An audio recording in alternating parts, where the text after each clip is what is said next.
Hello, hello, hello, New Haven, and welcome back to Arts Respond on WNHH Community Radio, 103.5 FM New Haven. I am very excited to be back. I was going to say back in the studio. We're not quite back in the studio yet. I'm actually joining you today from Congregation Beth El Kesser, Israel, where the artist Cynthia Beth Rubin has a show up. But I'm very excited today to be welcoming the artist and Dr. Maurice Harris, also known as the artist Ione.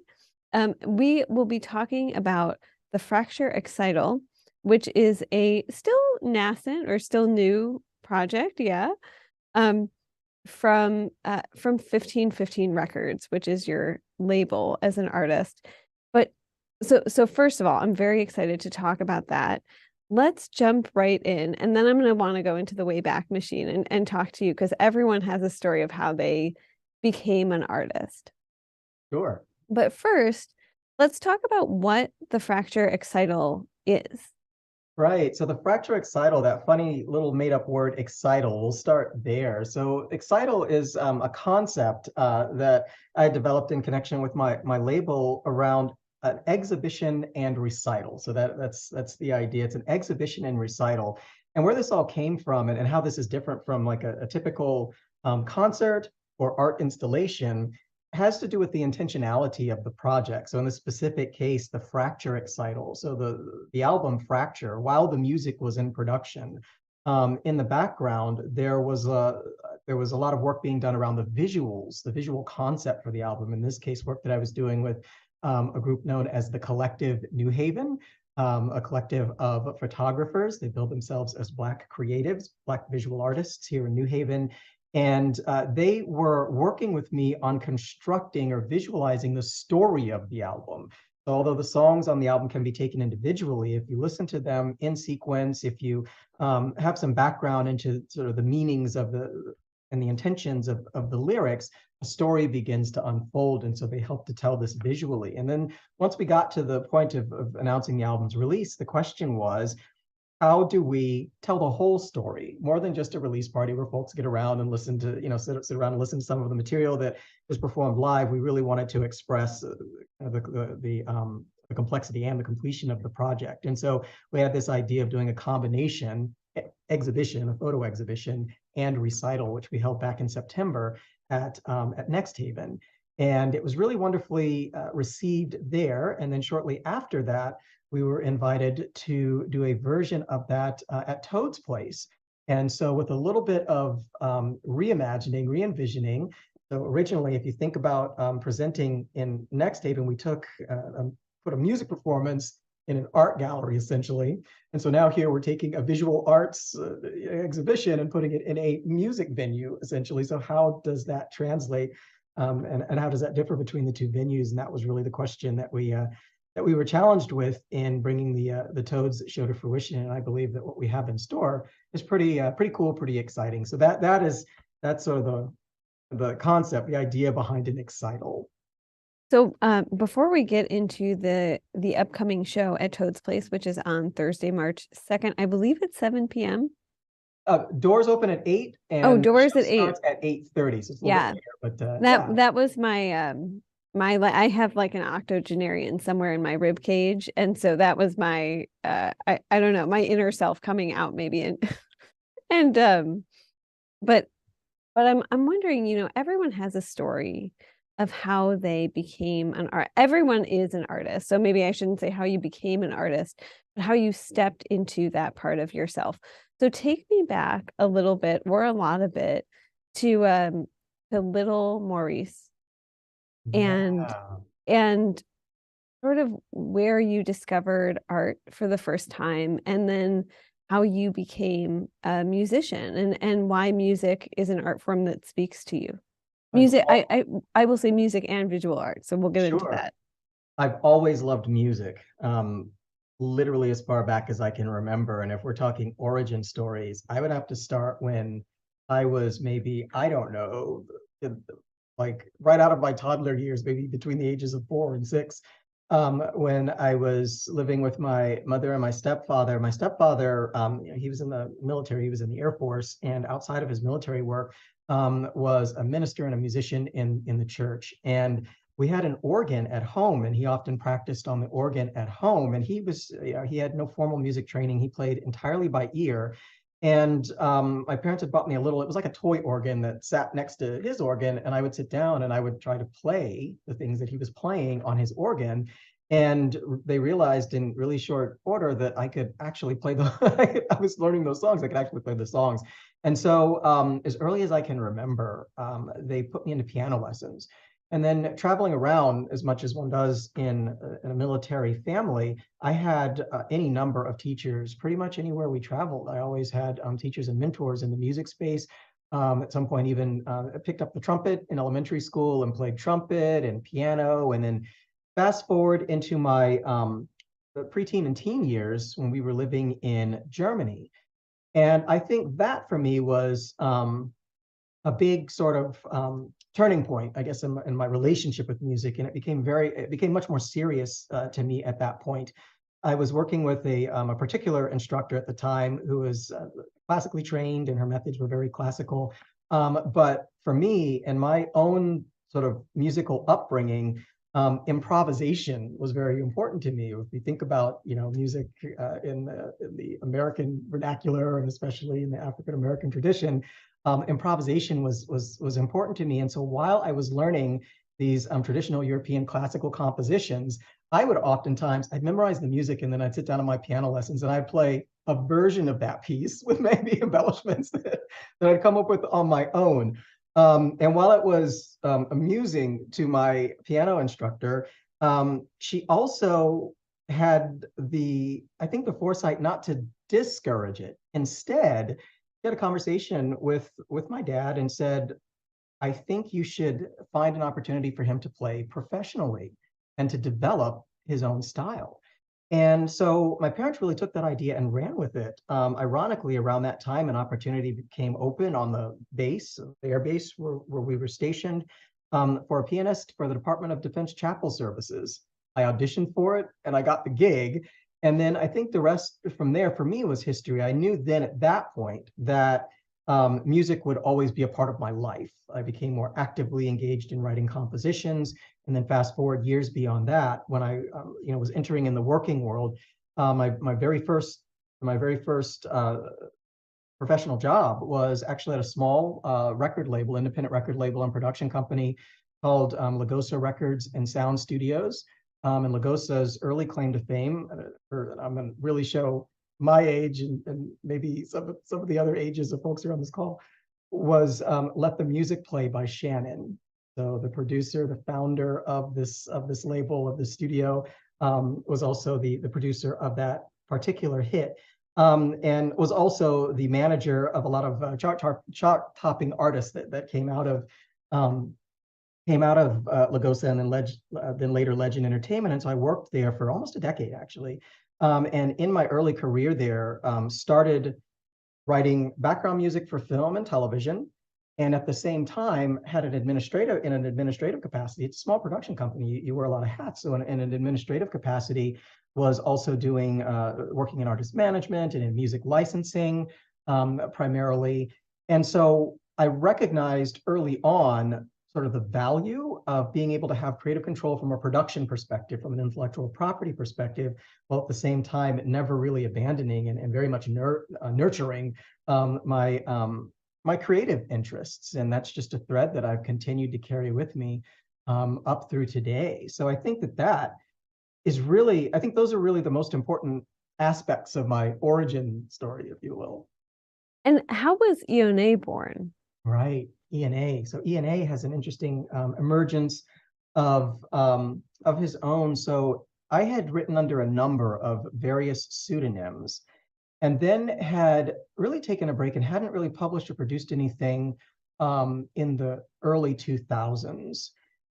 And during that time, I was actually, on my administrative side, I had shifted to a lot doing marketing communications in the corporate world, and had started to drift away from the thing that I really, really loved, which was music. And for me, ENA, the creation of this character, ENA really is what it was. It was character, it was a pseudonym at the start, was a way for me to re-engage, to reconnect, and to be someone other than Maurice. Sometimes the hardest thing to do as an artist is to, I think, really to be oneself. I feel like, at least for me creatively, it's really liberating to step out of the name Maurice Harris, the expectations and the sort of the perceptions that people have about Maurice Harris, and to step into a new character.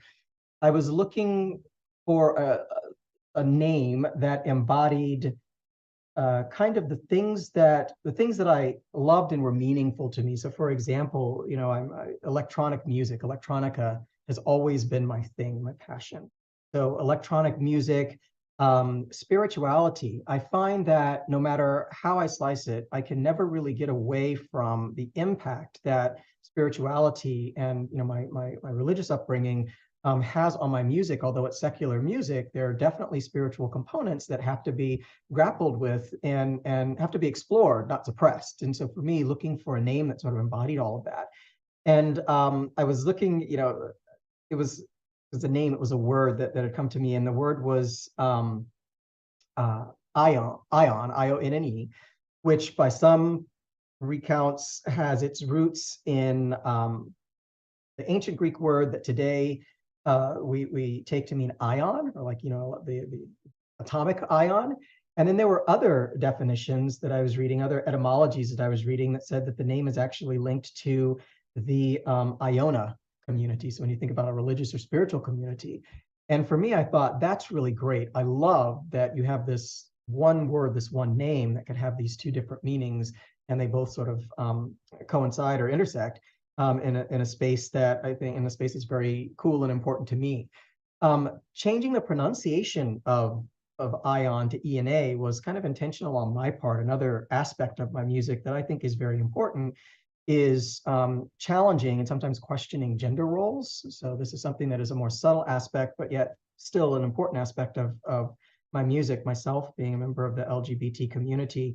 And especially in my early career, being active in more activist work in the community, it was important for me to really challenge what I felt I saw at the time, a trend in electronic music toward sounds and content that was very masculine, hyper masculine in many cases. So when one would think of electronic music, they would think of this sort of hyper masculinized dance music and techno and just these things that I felt could be explored more holistically and fully and beyond just these gender-based stereotypes. And so for me, ENA was a way of obscuring maybe the gender of the name to have people think about it on a larger scope.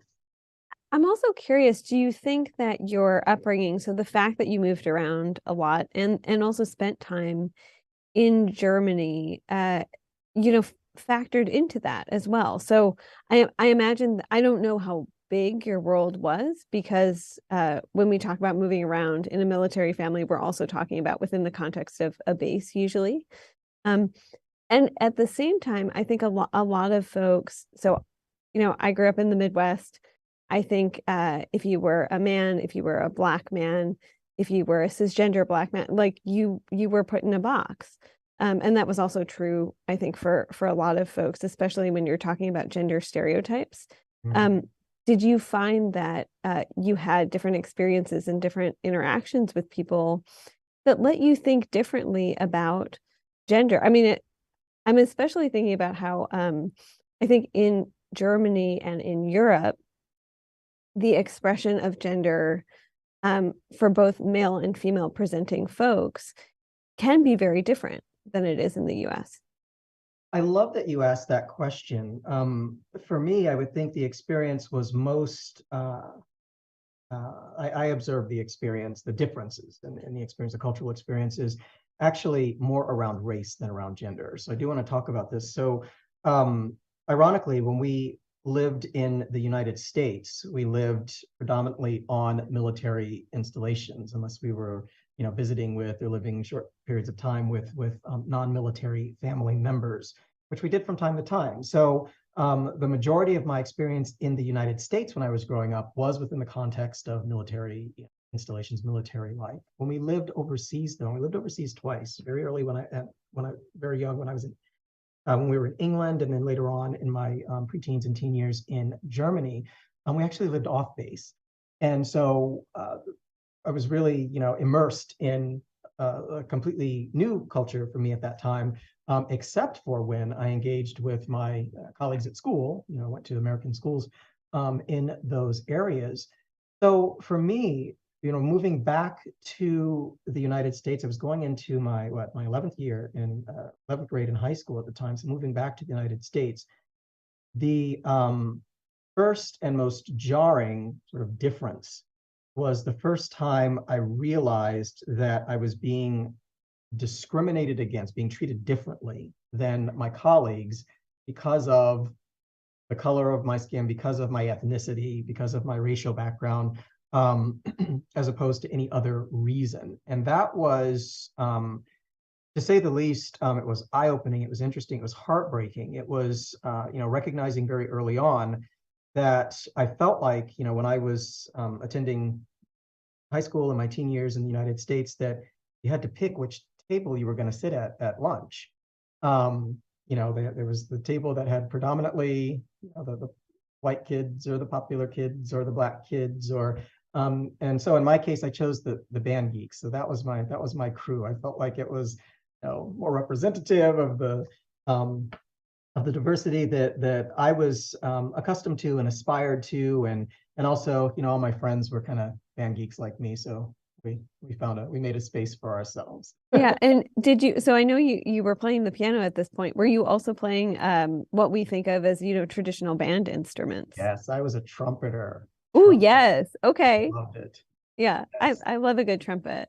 Yeah, I Um, often think back and wonder why I ever put it down. And I wish that, I could just pick it up and there's play like time. this when I was You have time. younger. This is true. I'm I'm expecting your next project to have, trumpet, like, I don't know, loop trumpet, something really different that you don't expect in I accept the electronica or challenge. I accept the challenge.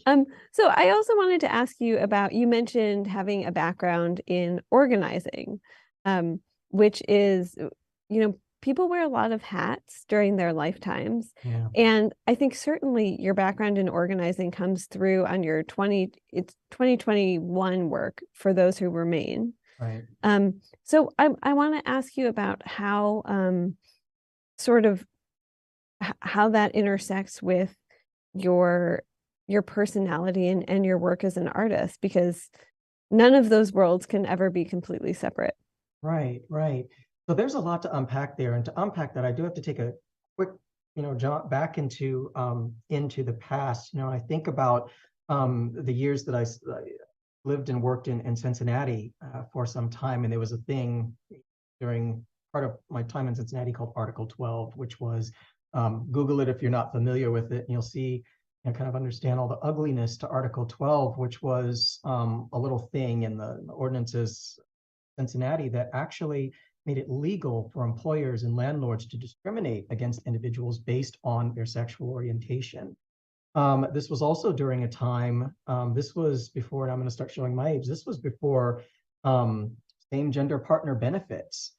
This was before it was frankly okay to be out at work, and where I worked at the time, you could be dismissed, if they felt that your sexual orientation was an issue or a distraction for your ability to do your job. And at that time, I was actually invited by and sort of sponsored by the head of human resources of a company that I was working to start an LGBT business resource group at the company, knowing the risks that we were taking jointly to lobby for same gender partner benefits and deeper participation in the HRC's equality index at the time. So it was, HRC provides sort of guidelines, a rubric of what they look for in companies that are considered to be open, affirming, accepting, and supportive. And so really working on that at kind of a mid-manager level. At the time, I was kind of on the cusp. I had just been promoted into an assistant vice president role, but to be like taking on that responsibility so early in my career, and recognizing also how much I had to lose personally, but with it meaning so much to me personally to take that step. And I am still really um, moved today by the people that I met during that process, coworkers who came out as um, gay, lesbian, bi, trans, um, as a part of this process, and just all came together. And I think one of the most beautiful moments was the first year that our company participated in Cincinnati's LGBT Pride Parade.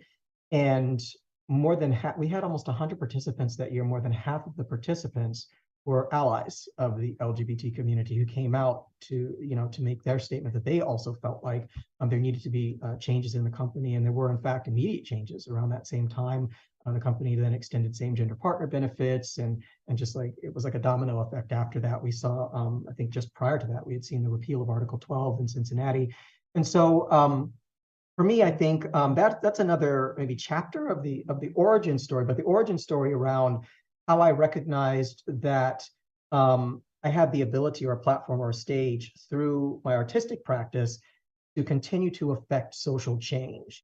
And I want to try to uncouple social action from social change, because through my music, I can't necessarily get people to go out and do, but I can expand how they think and how they feel. And just by, being exposed to the work that I'm producing, maybe affect some sort of social change. Yeah. I mean, I also want to say, I think that one thing I have seen and really appreciated as a reporter is that social action or social change or whatever terminology you wish to use takes a lot of different forms, right? So I think protest and being able to occupy and take up space is really, really important. And we've seen that here in New Haven. It's been, really exciting when there are thousands of people who will sit in the middle of a city street and divert traffic, for instance. But I have also been very moved by folks in New Haven, most of whom are artists who have chosen. So I'm thinking of, Sun Queen, who's the founder or co-founder of Black Lives Matter New Haven, who's a poet. I'm thinking of Hanifa Washington, who is now on the West Coast, whose Songs for the Revolution is how she chose to engage and interact with protest and the fight for social justice. And so I think absolutely, I would say just don't sell yourself short. I think what you're doing is inciting change and sparking a dialogue around change. Attempting to, and in a very intentional way. So now I want to jump ahead in time Let's do it. when I was, to when I was working on my doctorate. So you had mentioned at the top of the program that, I'm sometimes formally known as Dr. Maurice Harris. So it's a PhD in ethical and creative leadership, with an additional certification in Martin Luther King Jr. studies. So I want to talk about the ethical and creative leadership piece, because for me, my dissertation work really focused on something known as theory U, so a concept known as theory U, which is a way of thinking about, in the business world, in business context, it's a way about thinking about change in organizations or changing systems. But in the social realm, can also be thought of as ways of thinking or inspiring social change. And there are three fundamental movements, three foundational movements. And the first one is observe, observe, observe. It's about understanding the environment and taking in as much as you can learn, as much as you know about this environment. The second piece is retreat and reflect, which is allowing, in the author's words, allowing the inner knowing to emerge. I really like that, because that comes from a very intuitive place for me as an artist. And then the third stage is about acting in an instant, or prototyping, in a sense. And for me, that, as an artist, that is when I take those ideas that are emerging and I commit them into a recording. But the whole process is designed to really, I think, help to hone one's intention, one's intuition into something, at least for me as an artist, into something that is not only entertaining, but also meaningful and intentional. And it never loses that intended thread of social change. So let's talk about how that factors into the fracture excital. And for those folks who don't know your work, there is also great coverage in the New Haven Independent of your 2021 project for those who remain. And so if people are interested in finding out more, I highly, highly suggest going to the Independent and reading about that. So this project, you kicked off last fall. I guess September is like late summer, early fall, at Next Haven, which has lived many, many lives in New Haven's Dixwell neighborhood, and this is just the most recent. And it was a combination performance, recital, art exhibition, installation that took a huge amount from my understanding of planning, including like a photo shoot with a shipwreck. It was a UFO crash landing, but yes. Okay, yeah, even better, right? So let's talk about the sources of inspiration that went into that, and then I'm really interested in, how this sort of graphs itself differently onto different spaces in the city of New Haven. But we'll take it one thing at a time. So, like, take me into Dr. Maurice Harris's brain. It seems like a wacky and wonderful place to be. Talk me through this setup, because it's maybe not what everyone thinks about in the shower every morning. Sure. So, um, I've always been a science fiction junkie, especially Star Trek, so a big Trekkie. And I've often wondered why. And I think at some point it occurred to me that kind of like stepping into a pseudonym helps you to express, yourself in ways other than your real person. Science fiction is a way of reconciling the madness of the world that just seems so, mad that it just can't be real. Like, how do you express this? And sometimes it's easier to express it through a work of fiction. You had mentioned the album For Those Who Remain. So for those who remain, for me, the fundamental question was, as we're looking around and we're seeing missions to Mars and explorations, beyond planet Earth, with this subtext of Earth is falling apart, Earth is coming to an end. We need to find other places to live and to exist other than this planet.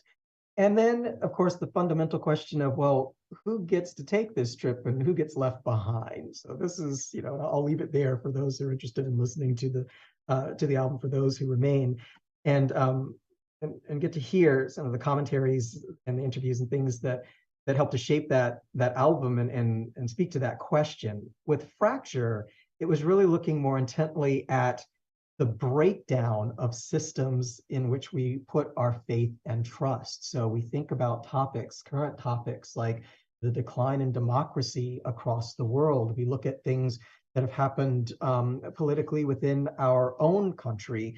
And we look at the impact that human interventions have had on the environment and the changes that that's causing. And I think about things even like my faith in religion. What is it that we are putting our faith and trust in from a spiritual sense? And do we feel like those objects of faith have really served us in the form of salvation? How are those objects of faith saving us? And then questioning kind of our own accountability in all of this, and perhaps even to some degree our own culpability on whatever level that is. And then finally, looking at what we might perceive as a solution or a start or a place to open the conversation around solutions, which for me begins with learning to love each other with fewer conditions. I look at like a lot of the breakages that we have in our systems, in our social systems, environmental systems, et cetera.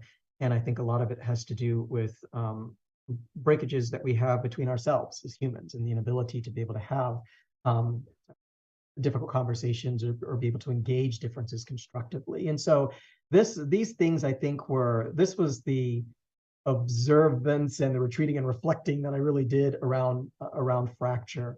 And that emerged in the form of a science fiction story again. And in this particular case, the visuals from the collective do a wonderful job of telling the story. We're following a cyborg who is in a future time, and in this future time, the world is falling apart. Surprise, surprise. And so this cyborg travels back to the past to try to, intervene or to warn the people of the past of what's coming in the future, only to travel back to the past to find a world that is very much the same as the world that he had left in the future. And so not really finding a solution, but left with not only with questions, but also kind of opening it up to the audience to sort of choose how the story ends. And so I think this is where Fracture takes us musically. So I'm just going to remind people, if they're just joining us here on WNHH LP 103.5 FM New Haven, this is Arts Respond, a collaboration with the Arts Council of Greater New Haven. I'm Lucy Gellman, and my guest today is Dr. Maurice Harris, or Ione. Is that correct? Okay. I'm like in my head about it now. So Dr. Harris, or Ione, as we're talking about the Fracture Excital, so one thing I heard is, as you were talking about sort of the different sources that went into your vision, I'm thinking of the Black women who have influenced this project, and of course the first who jumped to my mind is the late great Nichelle Nichols, who I'm not going to do the Trekkie hand symbol, but then also, as you were speaking about, yes, be proud. And then also, as you were speaking about this narrative, I don't think she was the first who did it, but I think in sort of recent music history, also Janelle Monáe is someone who, and so I'm wondering, who are your creative inspirations who maybe you pop on when you're at home and you just want to listen to some stuff, maybe you listen to when you're, writing as well? Wow. So you had mentioned before the wild and crazy mind. I think sometimes it's crazier than it is. But yeah, we're gonna go into my playlist in just a We second. like crazy, so that's good.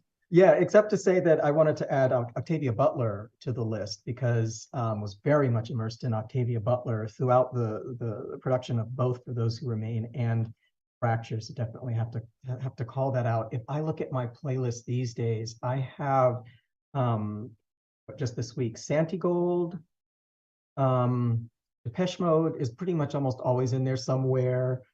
Uh, who else? Let's see. Oh, and just like if I want to get lost, there is Anjuna Beats, or Anjuna Deep actually is the Deep House division, and they just do these wonderful sort of continuous mixes of deep house music. It's all fully electronic. So for me, the electronica junkie just craves that kind of immersion. I would think though that the artistic thinker, the one who wants to like dive into the music, I love to get into some Santi Gold, Spirituals, the new album, and then Depeche Mode, Where's the Revolution, I think is one of my favorite songs, one of their newer works, one of my favorite songs by Depeche Mode. I love that, and how they also sort of unapologetically took on issues of social justice and social change in that album. Well, okay, so I do want to ask about this show coming up on March 2nd, doors at 8:30 at Toad's Place in downtown New Haven. But since you mentioned Octavia Butler, I want to ask how you feel about the future. So last summer, we were very lucky in New Haven to have Toshi Reagan and Bernice. Oh my gosh, I'm blocking on her middle name. I think Bernice Johnson Reagan's That's right. opera, Parable of the Sower. And it is this just incredible tour de force of a work based on Octavia Butler's 1993 novel. But of course, Parable is very prescient in that it takes place in 2024, and it tells a story of environmental harm, um, and uh, and sort of people also turning on each other in a time of scarcity that we are seeing around the world. And I am curious, within that and within your own sort of musical world building and composition, how do you feel about the future? Mhm. Um, Here I have to invoke my more spiritual self. I think of, prophecy, works of prophecy, because to me the work is in many ways very prophetic, especially when you see so much of what was written at that time unfolding right before our eyes, or in ways that are eerily similar. That being said, if I look to biblical scripture, there were points in history where people listened to the words of prophecy and they changed. So I want to believe, I have to believe that we have that opportunity, at very least, to change what looks like a very scary, in many ways, very frightening trajectory. But I like to believe uh, that we will be like people of old at those high points of humanity, and that we will recognize, and that we will in repent. I would say, from a spiritual sense, that we would repent and that we would change. And I think that we have opportunities to do that. I think that's another thing that we kind of learn from these stories of old, is that we all, until all is like essentially lost, that we do have the opportunity to make those decisions. We still have that the ability to make those decisions and change. It's not too late. Yeah. So let's talk about grafting this onto this being the Fracture Excital onto Toad's Place, which is a music venue that has been in New Haven forever and ever, not actually forever and ever, but for a very long time, and is sort of in this heart of downtown New Haven. I think is one of the only buildings not owned by Yale University on that block, which Toads is very proud of, which is why I mentioned that. Um, Tell me about bringing it into this musical venue after sort of doing the okay, I have a musical recital that's also an exhibition, but at a venue that is used to doing exhibitions, right? Yes. And now you've sort of got the flip side. Right, right. A venue that, I should add, is used to doing exhibitions, but not musical performances. And so the That's challenges right. around bringing music into a large gallery space. And well, and not only that, but Next Haven is it's an old it was for years a factory, and then it stood empty, and then there Yeah. was some illegal headphone manufacturing. I mean, the building is really interesting. But it also has that post-industrial, like it was not specifically made for sound, Mhm. right?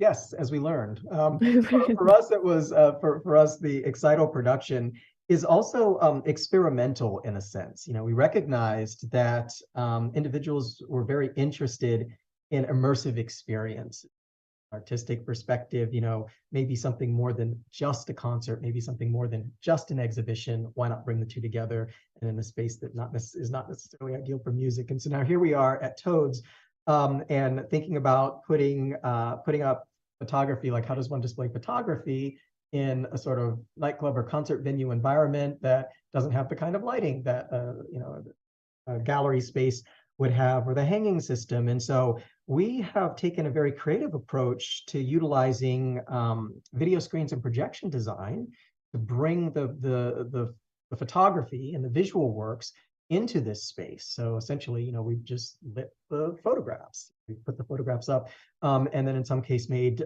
some of the works a bit more interactive from a visual sense, rather than really relying on sort of the static sort of hanging systems and structures that one would find in a gallery, but actually integrating that into the performance itself. So hopefully folks will come to check out how we've managed to do that, how we've managed to bring the visual art the into the actual music performance in this space. Yeah, and as we wind down here, I'm wondering what you're really hoping folks will draw from the performance. Right. I would hope that folks draw from performance not only the messages. So one of the things that they'll experience when they view the digital photographs is that each photograph and each song comes with a contemplation.